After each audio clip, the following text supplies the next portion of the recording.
Mr. Jones owned a cotton plantation and many slaves. One day he was talking to the owner of the plantation next to his, and Mr. Jones was lamenting the fact that times were tough. He was having to work his slaves harder than ever, and was having trouble with some of them being disobedient or trying to run away. The other plantation owner said he knew someone who could help.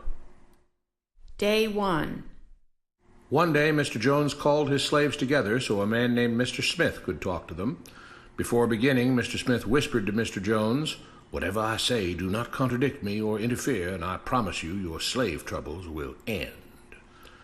"My name is Mr. Smith," he said to the slaves, "and this may be the happiest day of your lives. From today forward you will no longer be slaves, but free men." Mr. Jones was so shocked he started to step forward, but Mr. Smith gestured for him to remain silent. He did, only because the other plantation owner had spoken so highly of Mr. Smith's skills. "You are no longer the property of Mr. Jones," Mr. Smith continued. "You are free. No more would you be forced to labor for the benefit of Mr. Jones. Now you can work for yourselves." Now the slaves were all murmuring and looking at each other. Many were smiling, many were looking puzzled. "In fact, you are now free to leave the plantation whenever you want," Mr. Smith said. "However, since we are surrounded by other plantations, if you leave, some other plantation owner will likely claim you as his own the moment you set foot on his property. So I urge you not to risk your newfound freedom by doing something so foolish. Instead, I suggest that you stay here, no longer as slaves, but as willing participants and part owners of this plantation. Yes, this is now your plantation." Mr. Jones bit his tongue to keep from objecting. "For now, we might as well leave Mr. Jones in charge," said Mr. Smith, "since he is the only one with any experience at running a plantation, which is quite a complicated thing to manage. But he will no longer be your master, but just another worker on the plantation. In fact, he will now be using his organizational and management skills to serve you. Whatever problems you may have had with him before, you are now all equals, and you need each other to make this work. If we all cooperate and work together, we can all reap the benefits together. In honor of this happy occasion, I present you this new symbol of togetherness and cooperation, this flag, which shall be the emblem of the new, free Jones Plantation." He held up the new flag, but most of those listening were still too amazed to respond. "And this shall be our motto," Mr. Smith announced. "We work together as free men for our mutual benefit, pledging our allegiance to the Jones Plantation, which stands for prosperity, liberty, and justice for all.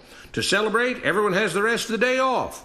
Enjoy your freedom, do as you please, and be back here tomorrow morning, bright and early, so that we may begin work on this great and noble new endeavor as equal free men." Finally convinced that Mr. Smith was serious, the former slaves applauded and cheered. Day 2.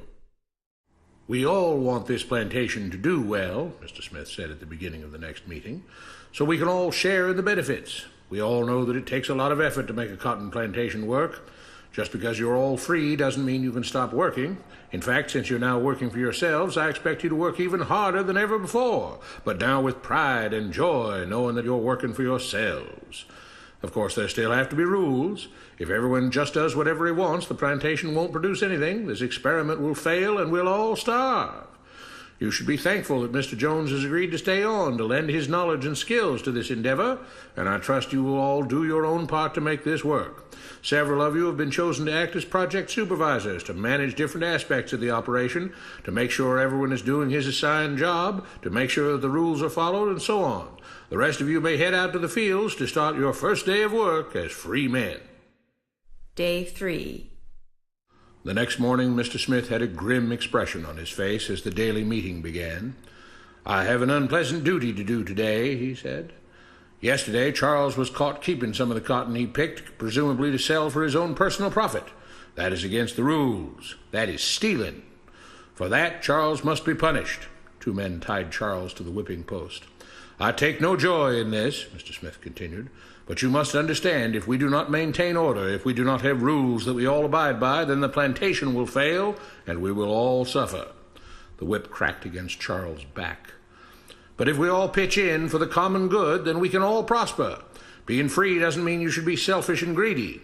We must each do our assigned duties and obey the rules, and then we can all benefit, and each of you will receive your appropriate share of the profits."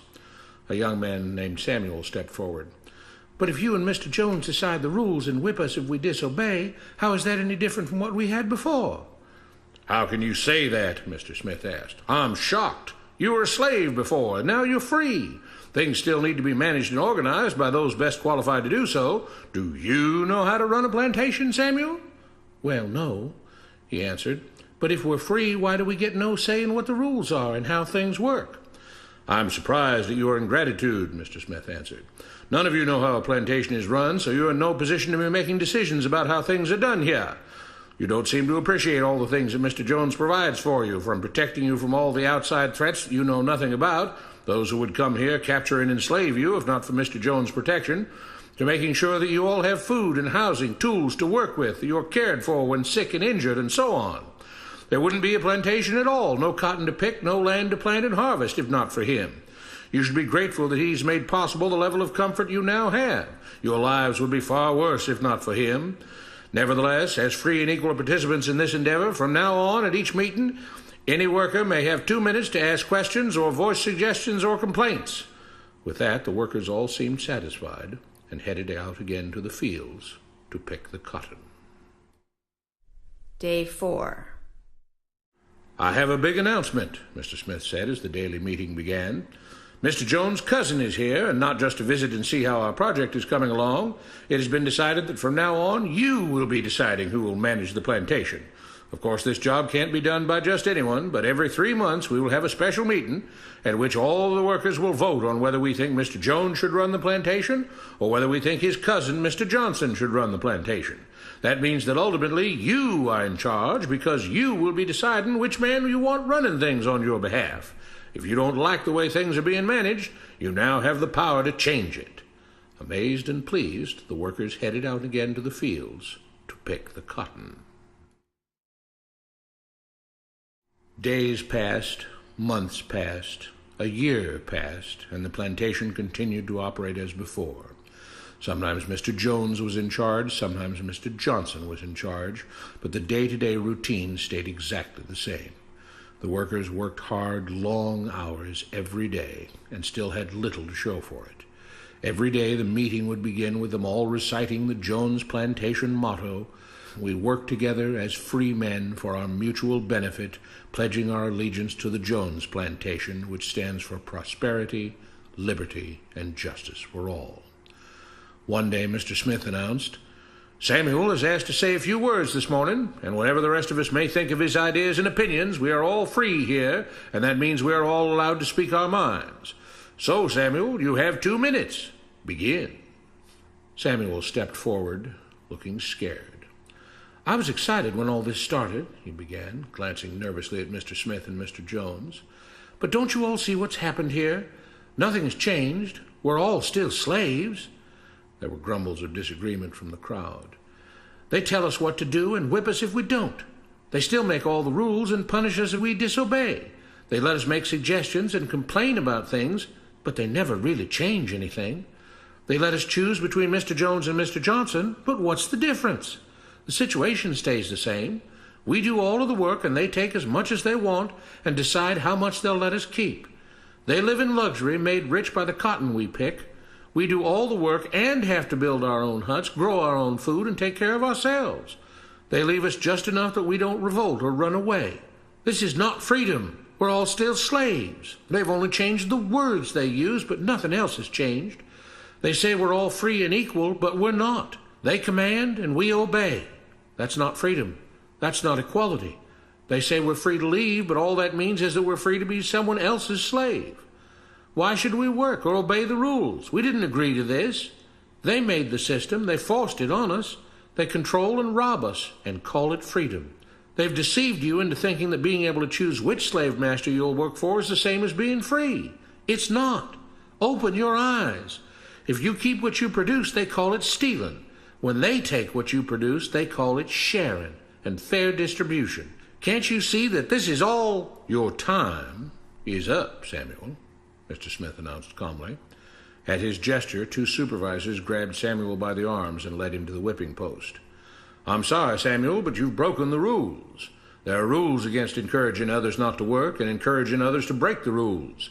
You're only hurting all of us with your discontentment and your complaining and your disobedience. The whip fell and Samuel let out a grunt. Without rules, without order, all would be lost. Without law, there would be chaos. We can't just behave as wild animals, each doing whatever he pleases. We must all follow the plan and all do our duty for the betterment of everyone, and those who do not must be punished. The whip fell again, and blood flowed freely from Samuel's back. Samuel, it is you who are stealing from the others. When you don't do your assigned work, you are making more work for others. When you disobey the rules, it is you who are endangering the future of everyone else here. You are the thief. You are the criminal. You are the one trying to destroy the arrangement that keeps us all safe and prosperous. At every lash of the whip, the other workers cheered louder and louder, some yelling curses at Samuel. Being spoiled and selfish, you complain about everything, talking as if you're oppressed. But you are the one ruining things. You are the one keeping us from being all we could be.